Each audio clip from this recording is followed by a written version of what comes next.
O que deveria ter sido apenas mais uma cirurgia de rotina transformou-se no confronto mais cruel que o Dr. Marcos Oliveira jamais imaginara enfrentar. A madrugada chuvosa de terça-feira trouxe consigo o caos típico dos plantões no Hospital da Restauração. Marcos ajustava os óculos de grau enquanto examinava os raios-x da terceira cirurgia cardíaca da semana, seus olhos castanhos percorrendo cada sombra suspeita nas imagens. Aos 45 anos, ele havia aprendido a ler corações humanos através de máquinas, ironia amarga para alguém que perderá a capacidade de confiar no próprio. Doutor, temos uma emergência vindo, anunciou a enfermeira Joana, sua voz carregando aquela urgência familiar que fazia o estômago de Marcos se apertar. Homem de 52 anos, infarto fulminante, está chegando de SAMU. Marcos assentiu, lavando as mãos com a precisão meticulosa de quem repetir o gesto milhares de vezes. Cada movimento era automático, cada procedimento uma dança ensaiada entre vida e morte que ele dominava como poucos do Nordeste.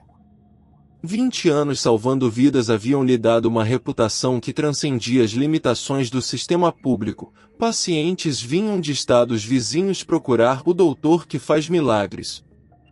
O que eles não sabiam era que Marcos operava cada coração como se fosse o último, como se cada vida salva pudesse compensar a única que não conseguirá proteger quando mais importava. A maca irrompeu pelas portas duplas carregando um homem inconsciente, pele pálida banhada de suor frio, monitor cardíaco emitindo bips erráticos que anunciavam a proximidade do fim. Marcos se aproximou com passos firmes, suas mãos já antecipando os movimentos necessários, verificar pulso, examinar pupilas, avaliar responsividade. Foi quando viu o rosto do paciente que o mundo parou. Mesmo 17 anos mais velho, mesmo com cabelos brancos onde antes havia castanhos abundantes, mesmo com rugas que o tempo e provavelmente o remorso haviam cavado em sua face, Marcos reconheceu instantaneamente aquelas feições que assombravam seus pesadelos desde os 28 anos de idade. Antônio Ferreira Lima. O homem que destruíra sua família e desaparecera como fumaça numa noite de setembro de 2007. As pernas de Marcos tremeram imperceptivelmente.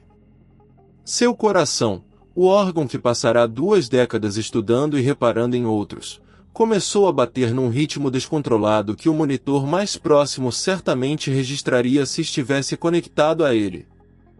As mãos, sempre firmes empunhando bisturis, tremeram como folhas ao vento.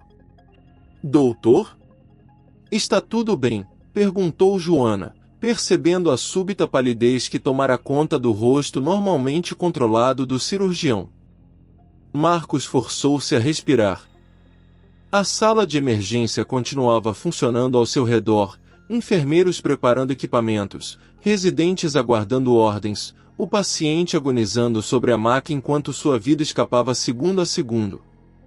Mas para Marcos, tudo havia se reduzido àquela face inconsciente que representava 17 anos de dor, revolta e uma sede de justiça que jamais fora saciada. Preparem a sala cirúrgica, ouviu sua própria voz dizer, como se pertencesse a outra pessoa. Infarto do miocárdio, vamos precisar fazer revascularização de emergência. Enquanto a equipe se mobilizava com eficiência militar, Marcos ficou parado por alguns segundos que pareceram eternos, olhando para o homem que por anos desejara encontrar morto numa sarjeta.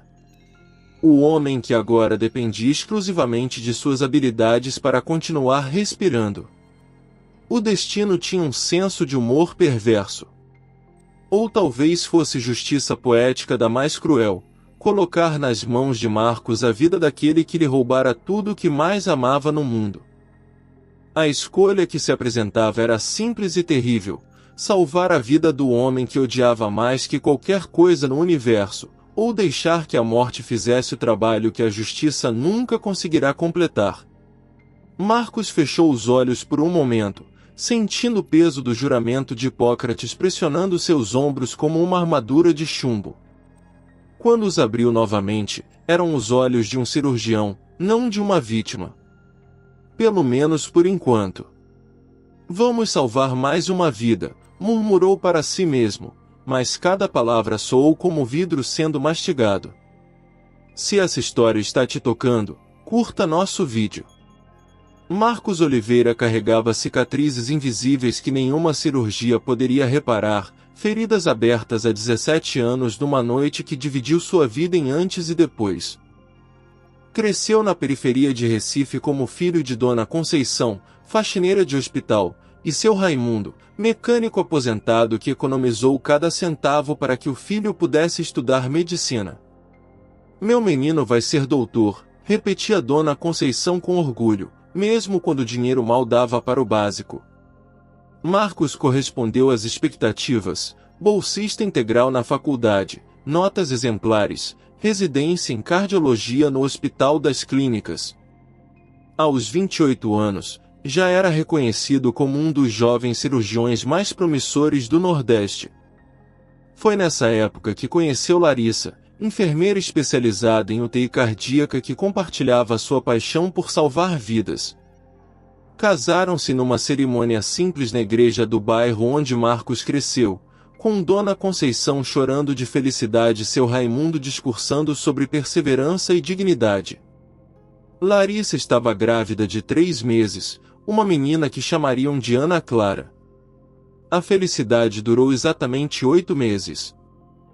Antônio Ferreira Lima era empresário do ramo de construção civil, dono de uma construtora que fazia obras para o governo estadual através de licitações que anos depois se descobririam fraudulentas. Homem poderoso, bem relacionado politicamente, acostumado a resolver problemas com dinheiro e influência. Mas havia um problema que nem dinheiro nem poder conseguiam resolver: uma investigação da Polícia Federal sobre superfaturamento e uso de material de construção de baixa qualidade em obras públicas. Larissa trabalhava no plantão noturno quando chegou ao hospital uma mulher em trabalho de parto prematuro. Complicações graves, risco de vida para mãe e bebê. A paciente era Sônia Lima, esposa de Antônio, e estava grávida do filho que ele esperava há 15 anos de casamento. O parto foi dramático, mas Larissa conseguiu salvar tanto a mãe quanto a criança através de procedimentos que exigiram horas de dedicação total. Antônio ficou tão grato que ofereceu dinheiro a Larissa, que recusou educadamente. Faz parte do meu trabalho, Sr. Lima. Fico feliz que tudo tenha corrido bem. A resposta agradou ainda mais o empresário, que passou a ver em Larissa um exemplo da bondade humana que raramente encontrava em seu mundo de negócios sujos. O problema começou quando Antônio descobriu que Larissa era casada com um médico e esperava uma filha. Em sua mente distorcida pelo poder e pela sensação de impunidade, decidiu que Marcos e Larissa mereciam uma recompensa por terem salvado seu filho. Apareceu na casa do casal numa noite chuvosa de setembro, completamente embriagado, com uma mala cheia de dinheiro. Vocês salvaram meu menino, repetia, empurrando o dinheiro contra Marcos. Aceitem isso. É uma quantia que vai mudar suas vidas para sempre. Marcos e Larissa recusaram firmemente. Não queriam dinheiro de origem duvidosa, não precisavam de caridade, e Larissa havia apenas cumprido seu dever profissional. A recusa foi vista por Antônio como ofensa pessoal. Homem acostumado a comprar tudo e todos, não conseguia aceitar que sua generosidade fosse rejeitada. O que deveria ter sido gratidão transformou-se em obsessão doentia. Antônio começou a aparecer regularmente na casa do casal, no hospital onde trabalhavam, insistindo em recompensar seus salvadores. Quando Marcos ameaçou chamar a polícia, Antônio riu com escárnio. Você não sabe com quem está falando, doutor. Tenho amigos que podem fazer sua vida virar um inferno. A ameaça se concretizou de forma brutal. Usando sua influência política, Antônio fez com que Marcos fosse investigado por supostas irregularidades médicas fabricadas. Processos éticos infundados, acusações de negligência inventadas, uma campanha sistemática para destruir sua reputação profissional. Larissa também foi perseguida, transferências forçadas, horários impossíveis, assédio administrativo constante. Mas a vingança final veio numa madrugada quando Larissa voltava do plantão. Um acidente de carro suspeito numa estrada mal iluminada, freios que falharam numa descida perigosa. Larissa morreu na hora, junto com Ana Clara, que estava com 8 meses de gestação. A investigação concluiu rapidamente por acidente, sem aprofundar as circunstâncias estranhas. Uma semana depois do enterro, Antônio desapareceu. Deixou o país antes que a Polícia Federal pudesse prendê-lo pelas fraudes na construtora, levando uma fortuna roubada dos cofres públicos. Marcos ficou sozinho com suas suspeitas e uma dor que nenhum tempo seria capaz de curar. 17 anos depois, dedicara sua vida a salvar outros corações enquanto o próprio permanecia despedaçado, mantendo-se vivo apenas pela esperança de um dia encontrar o homem que destruíra sua família e fazê-lo pagar por seus crimes. Agora, o destino colocava Antônio Ferreira Lima inconsciente e vulnerável sobre sua mesa cirúrgica. A sala cirúrgica número 3 do Hospital da Restauração transformou-se num teatro silencioso onde se desenrolava o drama mais complexo da carreira de Marcos Oliveira. Sob as luzes brancas impiedosas, Antônio Ferreira Lima jazia inconsciente sobre a mesa, sua vida suspensa por fios enquanto monitores emitiam bips constantes que marcavam cada batimento irregular de seu coração doente.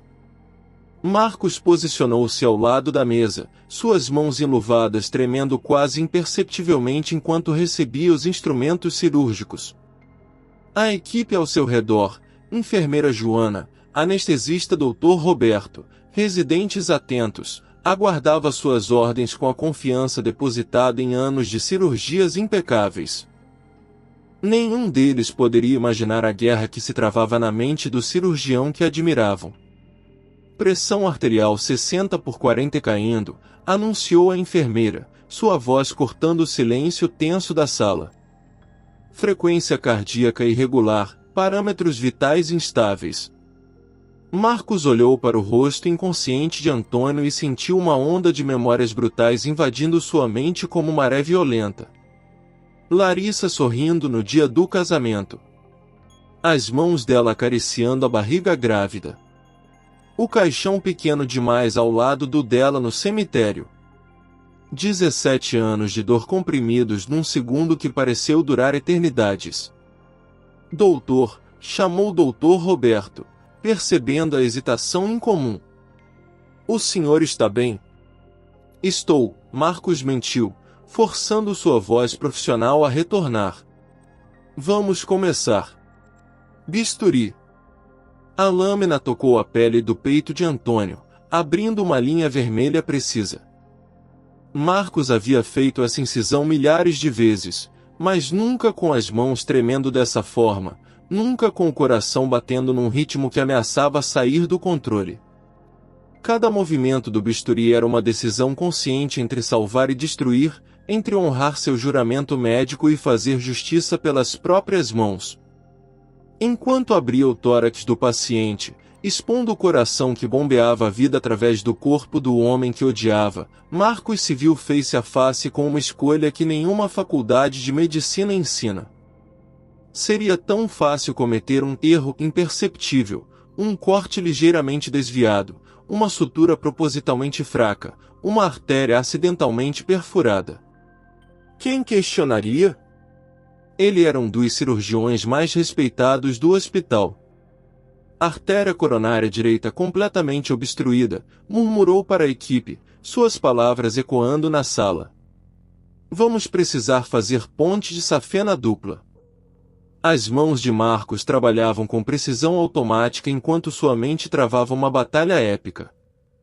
A voz de Larissa parecia sussurrar em seus ouvidos, salve-o, amor. É quem você é.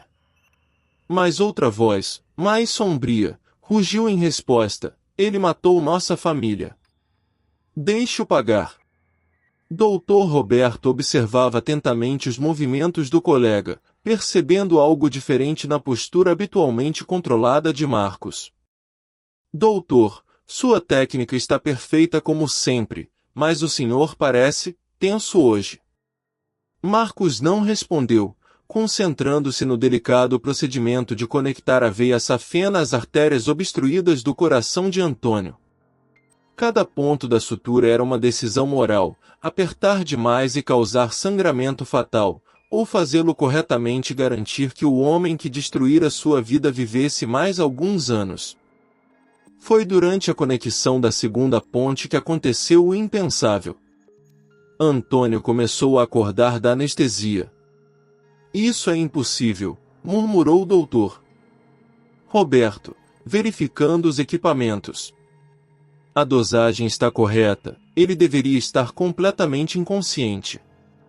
Mas os olhos de Antônio se abriram lentamente, focalizando com dificuldade o rosto mascarado inclinado sobre ele. Por alguns segundos, houve apenas confusão em seu olhar. Então, gradualmente, o reconhecimento chegou como um raio. Marcos Oliveira, sussurrou ele com voz rouca, cada palavra uma luta contra a sedação. O doutor, que eu. Anestesia já, gritou Marcos, mas era tarde demais. Os olhos de Antônio encontraram os seus, e naquele momento, ambos souberam que o passado havia finalmente alcançado o presente. Você vai me matar? Antônio perguntou, suas palavras saindo lentas mas audíveis para toda a equipe na sala. O silêncio que se seguiu foi ensurdecedor. Marcos sentiu todos os olhares se voltarem para ele, a confusão palpável no ar. Joana franziu a testa, doutor. Roberto interrompeu os ajustes na anestesia, os residentes trocaram olhares perplexos.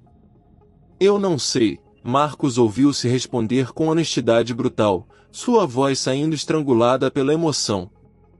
Deus me perdoe, mas eu realmente não sei. Antônio sorriu fracamente antes que a anestesia adicional o levasse de volta à inconsciência. Então, somos dois, vivendo no inferno. O coração exposto no peito de Antônio continuou batendo, esperando que Marcos decidisse entre a vingança e a redenção, entre o homem que fora e o médico que se tornará, entre a justiça humana e a divina. Com as mãos ainda segurando instrumentos que podiam tanto curar quanto matar, Marcos percebeu que os próximos minutos definiriam não apenas o destino de Antônio Ferreira Lima, mas o de sua própria alma. Inscreva-se no canal para mais histórias. O ar na sala cirúrgica tornou-se denso como névoa tóxica após as palavras trocadas entre Marcos e Antônio. A equipe médica permanecia em silêncio carregado, instrumentos suspensos no ar, olhares nervosos transitando entre o cirurgião e o paciente inconsciente. Doutor Roberto foi o primeiro a quebrar a tensão paralisante. Doutor Marcos, o senhor conhece este paciente? Perguntou com cautela, ajustando os níveis de anestesia para garantir que Antônio permanecesse inconsciente. Marcos continuou trabalhando, suas mãos executando movimentos precisos enquanto sua mente navegava em águas turbulentas. Conheci há muito tempo, respondeu sem levantar os olhos da cavidade torácica aberta. Muito tempo. Joana trocou um olhar preocupado com os residentes. Em 15 anos trabalhando ao lado de Marcos, nunca havia presenciado tamanha atenção emanando do cirurgião normalmente imperturbável. Suas mãos, sempre firmes como rocha, apresentavam um tremor quase imperceptível que ela reconheceu como sinal de estresse extremo. Doutor, talvez seja melhor eu chamar o doutor Silveira para assumir a cirurgia, sugeriu ela suavemente. O senhor parece. Não, Marcos cortou com firmeza, sua voz carregando uma autoridade que não admitia questionamentos. Vou terminar o que comecei. Mas as complicações estavam apenas começando. Durante a conexão da ponte de safena, Marcos percebeu algo que fez seu estômago se revirar. O coração de Antônio não era apenas doente, era familiar.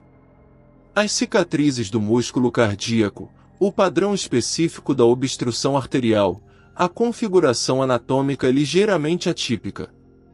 Ele havia visto exatamente o mesmo quadro antes, 17 anos atrás, em raio-x que estudará obsessivamente. Antônio sofria da mesma cardiopatia congênita rara que acometera seu filho recém-nascido em 2007. A ironia era brutalmente poética. Marcos estava operando o coração defeituoso do homem cujo filho Larissa havia salvado, desencadeando toda a tragédia que se seguiu. Cardiomiopatia hipertrófica obstrutiva, murmurou para si mesmo, reconhecendo os sinais que havia memorizado anos atrás quando pesquisava desesperadamente sobre a condição que quase matara o bebê de Antônio. Doutor Roberto ergueu os olhos dos monitores. O senhor disse algo? Antes que Marcos pudesse responder, alarmes começaram a soar. A pressão arterial de Antônio despencou drasticamente, seu coração entrando em arritmia severa que ameaçava a parada cardíaca total. Fibrilação ventricular, gritou Joana, preparando o desfibrilador. Precisamos cardioverter agora. Marcos olhou para os monitores com uma calma sobrenatural que assustou sua equipe. Ali estava sua resposta. O coração de Antônio estava falhando sozinho. Seria tão simples deixar a natureza seguir seu curso, permitir que a morte fizesse o trabalho que a justiça nunca conseguirá completar. Doutor Roberto gritou por cima do barulho dos alarmes. Precisamos agir agora ou vamos perdê-lo. Marcos ficou imóvel por segundos que pareceram eternos, observando as ondas erráticas do monitor cardíaco. Antônio estava morrendo na sua mesa, e uma simples hesitação seria suficiente para que a vingança se consumasse sem que ele precisasse sujar as mãos. Foi nesse momento que viu, no reflexo da superfície metálica de um instrumento cirúrgico, o rosto de Larissa sorrindo para ele no dia do casamento. Não era alucinação nem visão mística, era a memória cristalina de sua esposa dizendo, promete que sempre vai salvar vidas, independente de quem sejam. É isso que te faz especial, meu amor. Carregue o desfibrilador para 200 joules, ordenou Marcos com voz firme, suas mãos se movendo com propósito renovado. Vamos trazer esse coração de volta. O choque elétrico atravessou o peito de Antônio, fazendo seu corpo se arquear violentamente sobre a mesa. O monitor mostrou uma linha reta por segundos angustiantes antes que um ritmo irregular, mais vivo, retornasse. Conseguimos, exclamou o doutor Roberto, alívio evidente em sua voz. Mas Marcos sabia que havia algo mais profundo acontecendo. Ao escolher salvar a vida de Antônio, não estava apenas honrando seu juramento médico, estava enfrentando o demônio que carregara por 17 anos.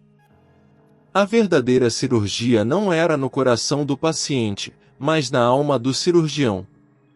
Vamos terminar as suturas, disse ele, e pela primeira vez desde que reconhecer Antônio, suas mãos pararam de tremer completamente.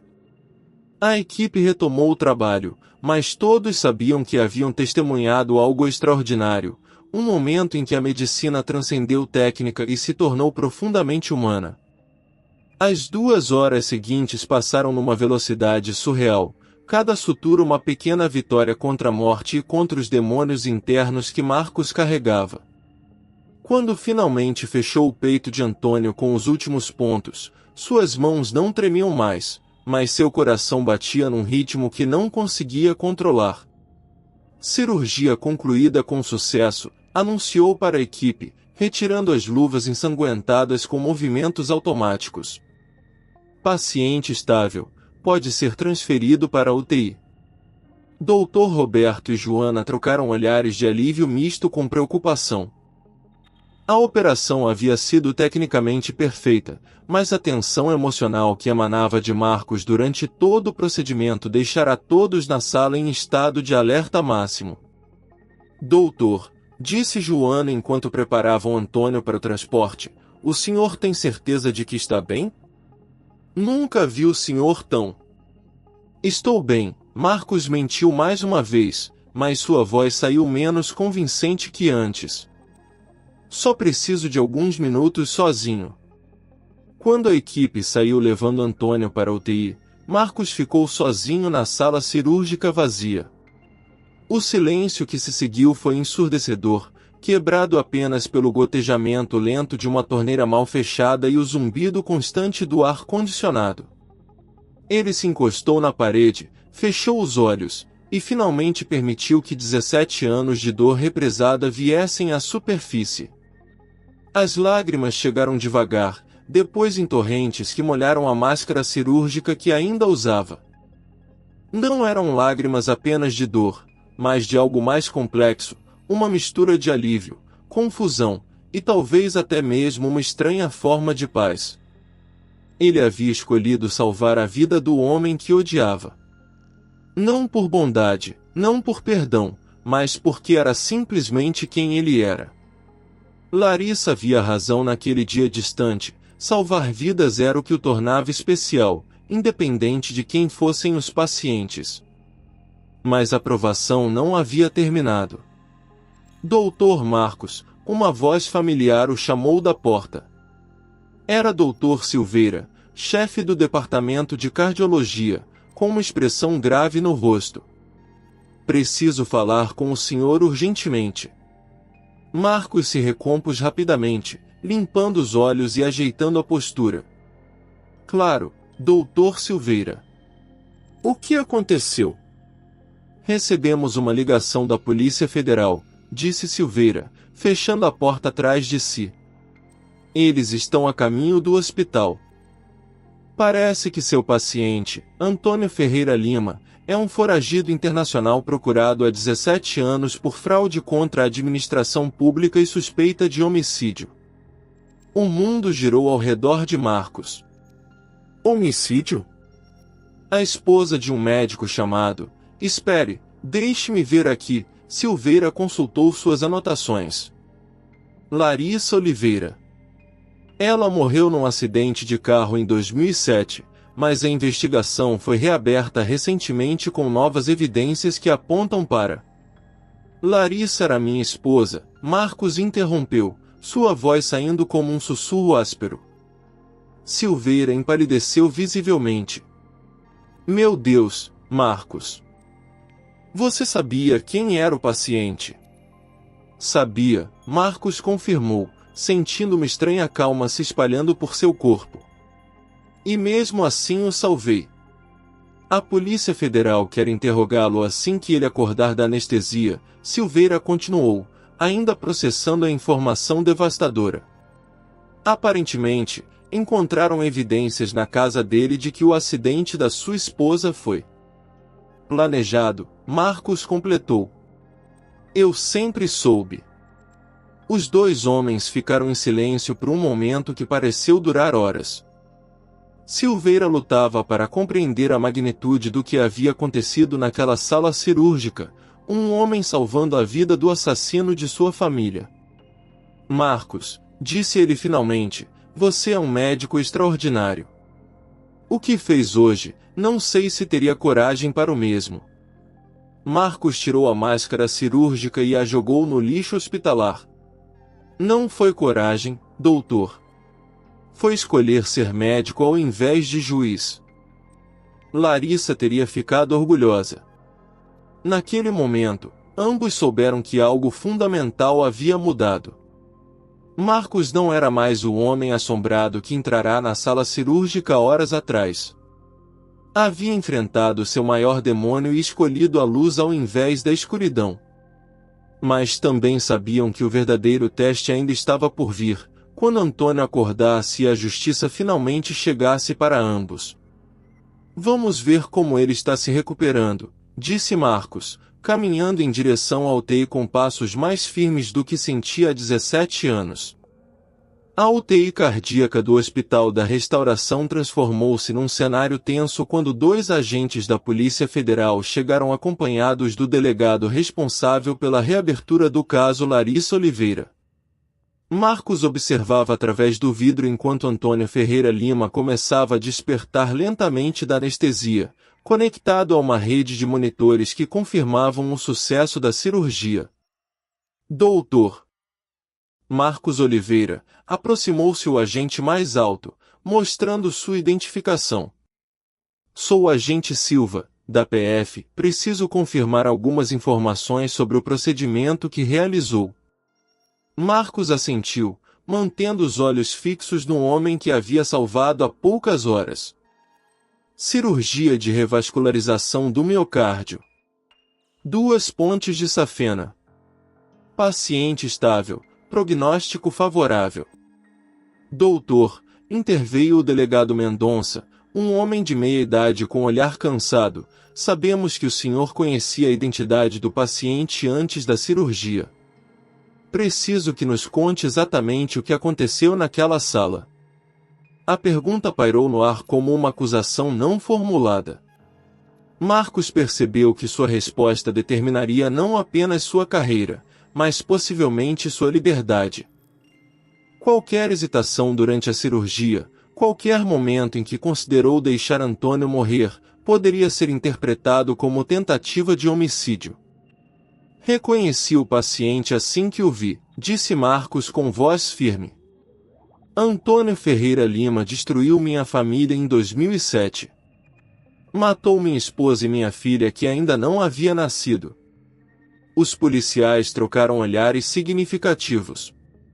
O delegado Mendonça fez algumas anotações antes de prosseguir, e mesmo assim decidiu salvá-lo. Decidi cumprir meu juramento médico, Marcos respondeu. Não sou juiz, júri ou executor. Sou cirurgião. Foi nesse momento que Antônio começou a se mexer na cama, seus olhos se abrindo lentamente focalizando no grupo reunido ao redor de seu leito. Quando viu Marcos, algo parecido com surpresa genuína passou por seu rosto. Você, realmente me salvou, murmurou Antônio, sua voz rouca pelos tubos que haviam sido retirados. Por quê? A pergunta ecoou pelo ambiente silencioso. Marcos se aproximou da cama, ignorando os olhares tensos dos policiais, e encarou diretamente os olhos do homem que odiara por 17 anos. Porque era a coisa certa a fazer, disse simplesmente. Antônio fechou os olhos por um longo momento. Quando os abriu novamente, havia algo diferente em seu olhar, uma vulnerabilidade que Marcos nunca havia visto. Larissa, Antônio sussurrou, e o nome da esposa morta saiu como uma confissão arrancada à força.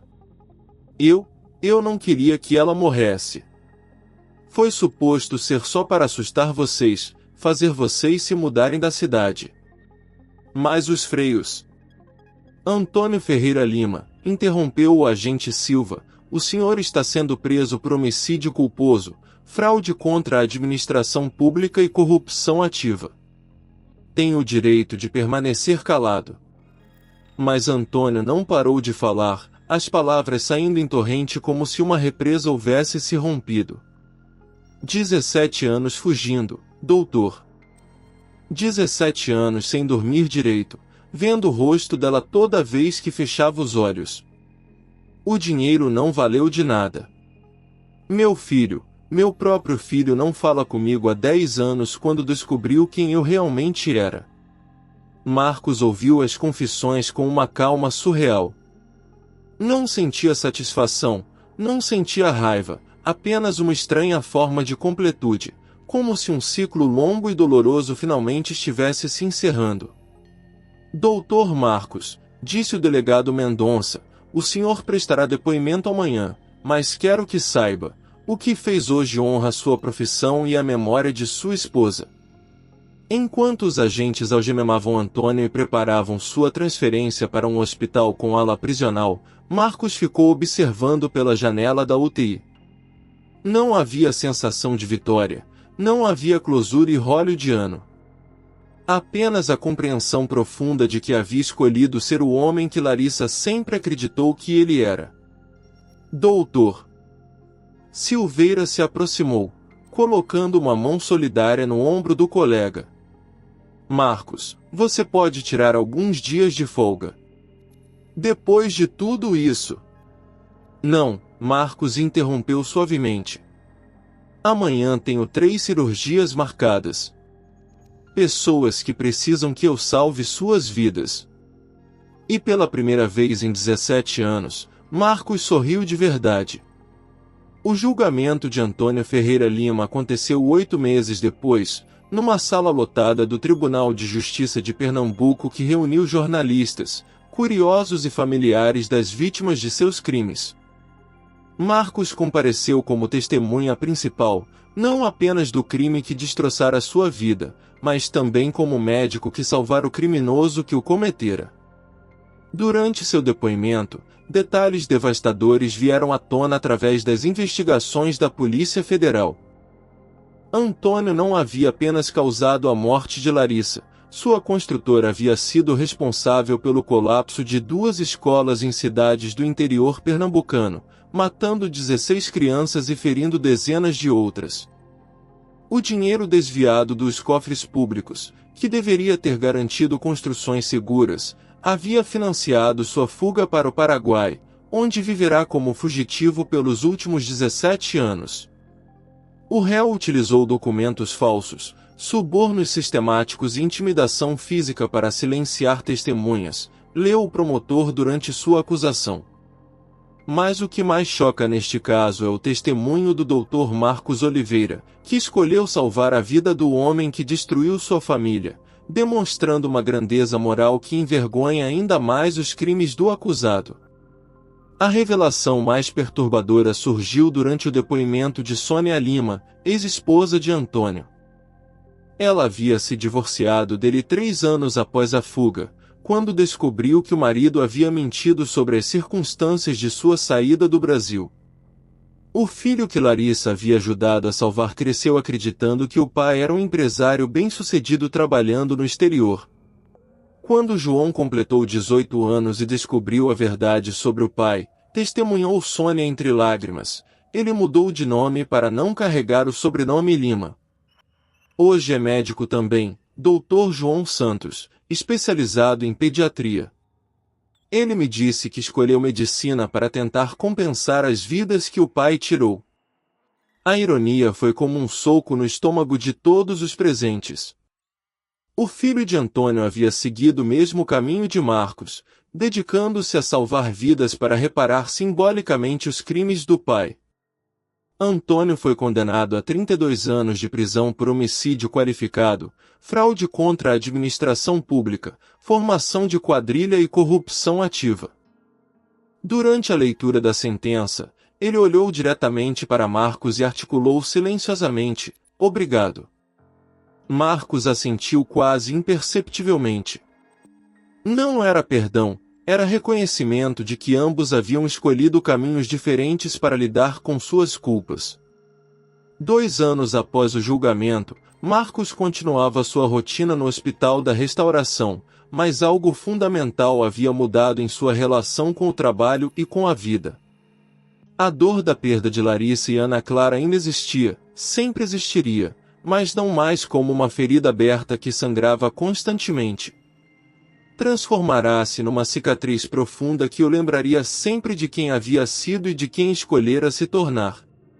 Numa manhã de quinta-feira, enquanto examinava radiografias na sua sala, recebeu uma visita inesperada. Dr. João Santos, o filho de Antônio que mudará de nome, apareceu na porta com um jaleco branco e uma expressão nervosa.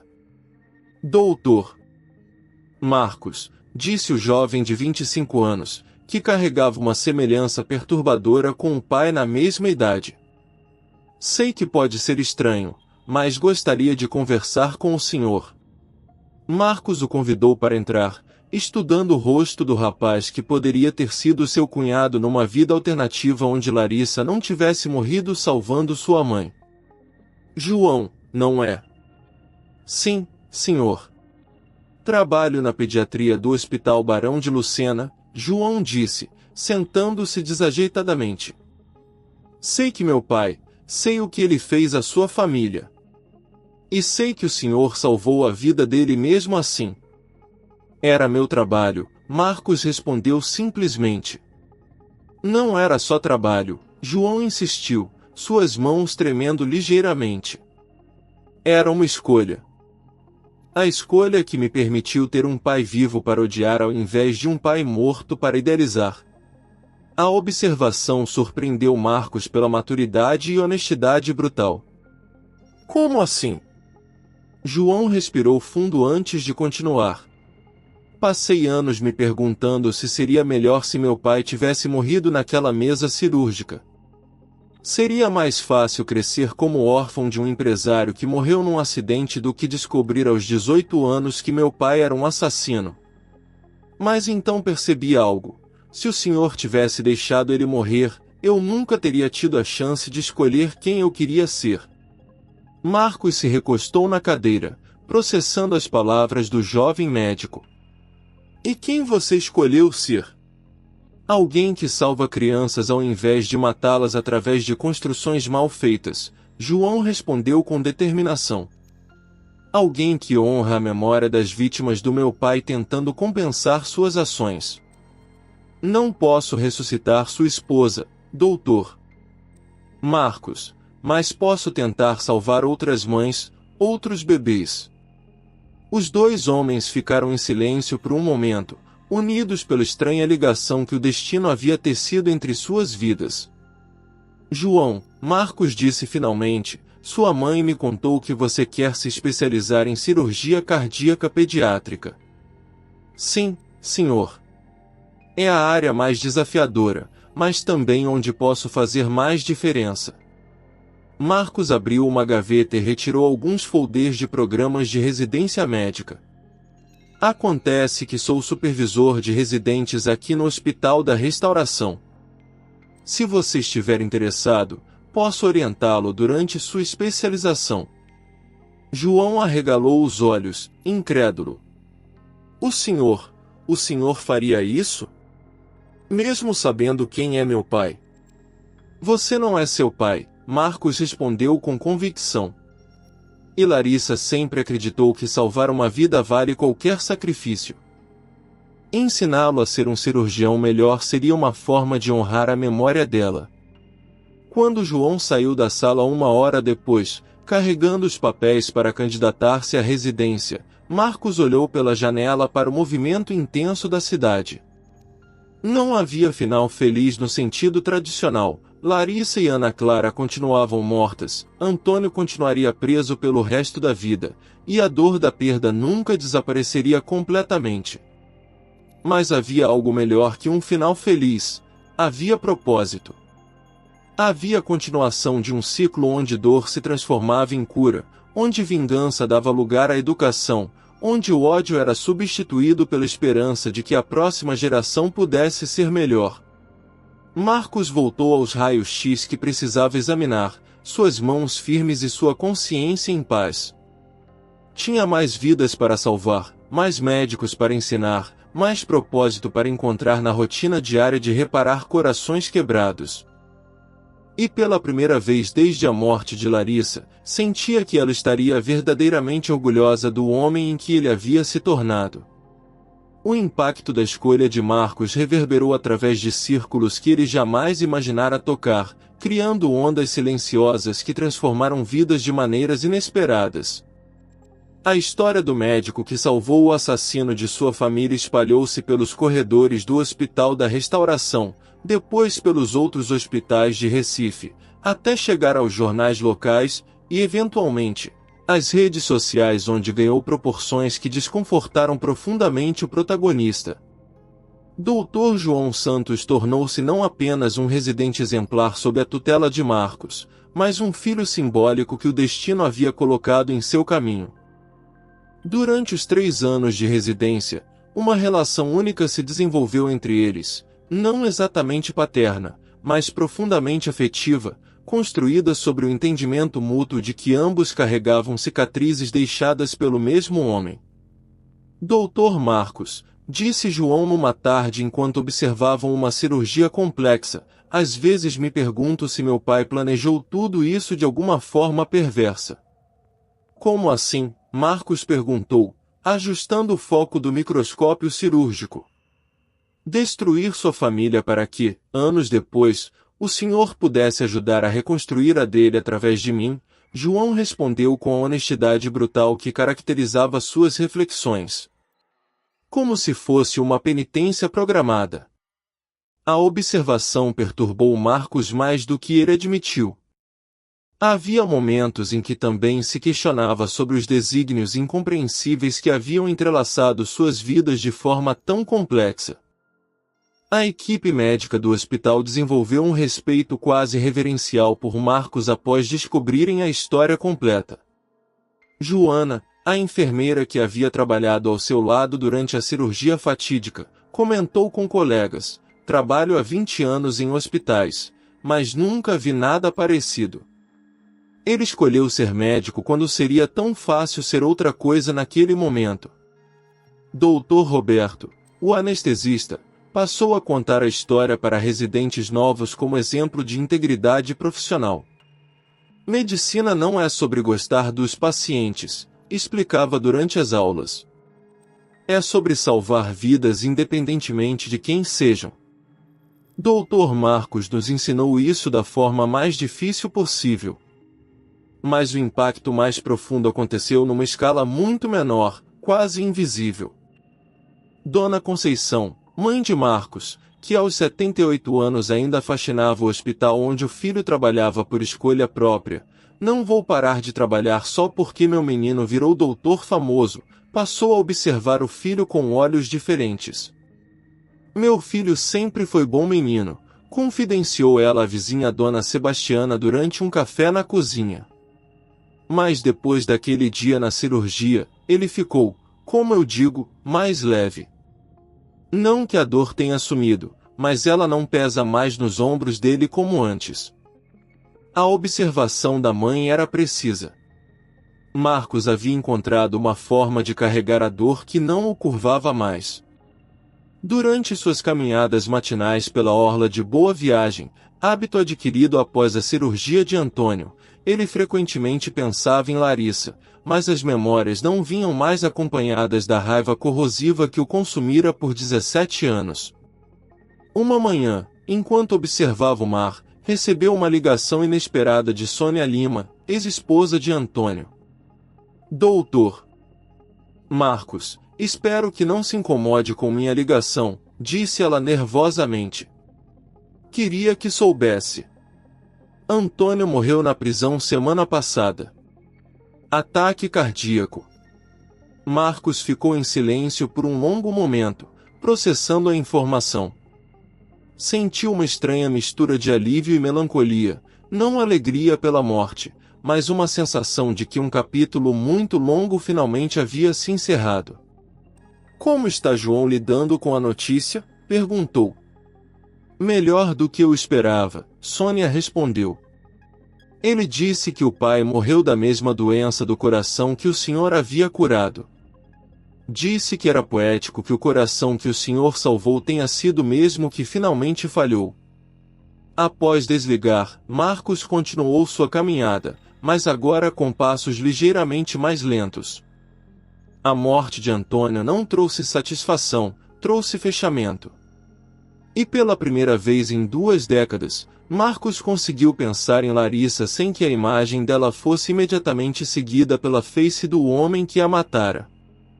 Naquela noite, ao chegar em casa, olhou para a foto de casamento que mantinha na mesinha de cabeceira e sussurrou: "Acho que finalmente consegui ser o homem que você sempre acreditou que eu era, meu amor." 10 anos após aquela madrugada que redefiniu sua existência, Dr. Marcos Oliveira despertou numa segunda-feira comum com a consciência tranquila de quem aprenderá a transformar cicatrizes em sabedoria. Aos 55 anos, seus cabelos estavam completamente grisalhos, linhas de expressão marcavam um rosto que sorria com mais frequência, e suas mãos, as mesmas que tremeram ao reconhecer Antônio na mesa cirúrgica, agora guiavam jovens médicos com firmeza serena. Dr. João Santos, agora um cirurgião cardíaco respeitado, havia se tornado mais que um ex-residente, era o filho que o destino lhe concederá de forma improvável. Naquela manhã específica, João apareceu no consultório de Marcos carregando uma notícia que mudaria ambos para sempre. Doutor Marcos, disse ele, sentando-se com certa solenidade, Marina está grávida. Marcos sorriu genuinamente. Marina era a esposa pediatra que João conhecera durante a residência, uma mulher gentil que soubera lidar com a complexidade emocional do marido sem nunca julgá-lo por carregar o sobrenome de um criminoso. Vou ser avô emprestado, brincou Marcos, mas seus olhos se encheram de lágrimas de alegria. Na verdade, João disse, respirando fundo, gostaríamos que você fosse padrinho. E se for menina, queremos chamá-la de Larissa. A sala ficou em silêncio por longos momentos. Marcos olhou pela janela para o movimento da cidade, onde milhares de pessoas viviam suas vidas ordinárias, inconscientes de que ali, naquele consultório pequeno, um ciclo de dor e redenção estava se completando da forma mais bela possível. Ela ficaria honrada, disse Marcos finalmente, sua voz embargada pela emoção.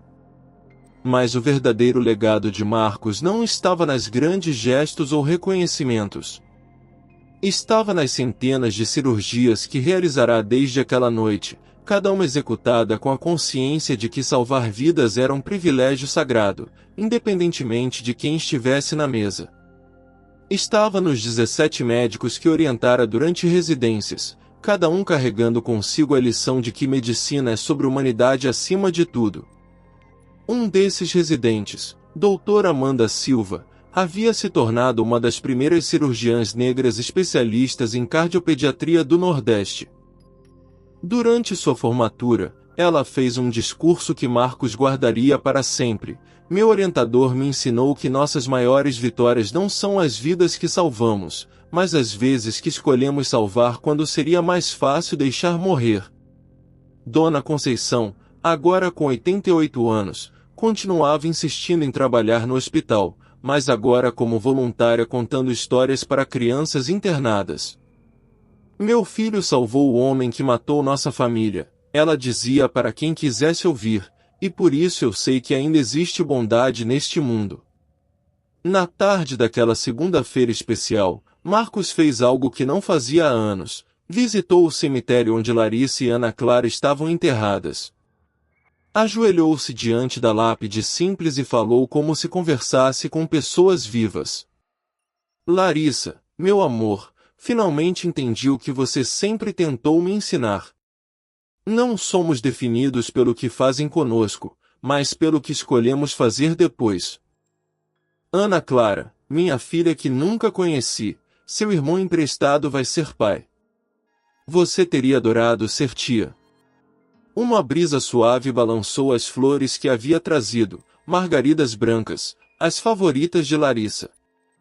Marcos sorriu, interpretando o movimento como resposta. Ao sair do cemitério, parou num café próximo onde costumava levar Larissa nos tempos de namoro. Pediu 2 cafés, um hábito que mantinha há anos, sempre deixando-o intocado em memória dela. Mas naquela tarde, pela primeira vez, bebeu ambos. Não porque havia esquecido Larissa, mas porque finalmente compreenderá que honrar sua memória não significava carregar dor eterna, e sim viver plenamente a vida que ela teria querido para ele. Voltou para casa caminhando lentamente, observando as pessoas nas ruas, cada uma carregando suas próprias dores, seus próprios arrependimentos, suas próprias chances de escolher luz ao invés de escuridão. Entendeu que sua história não era sobre vingança evitada ou perdão concedido. Era sobre a descoberta simples e profunda de que, às vezes, a única forma de curar um coração quebrado é usar os cacos para construir algo maior, mais forte, e infinitamente mais bonito do que o original. Essa foi mais uma história que mostra que nossa maior força não vem de evitar a dor, mas de transformá-la em algo que cure não apenas a nós mesmos, mas a todos aqueles que nossa vida toca, às vezes de formas que só compreendemos quando olhamos para trás e vemos o desenho completo que o tempo teceu.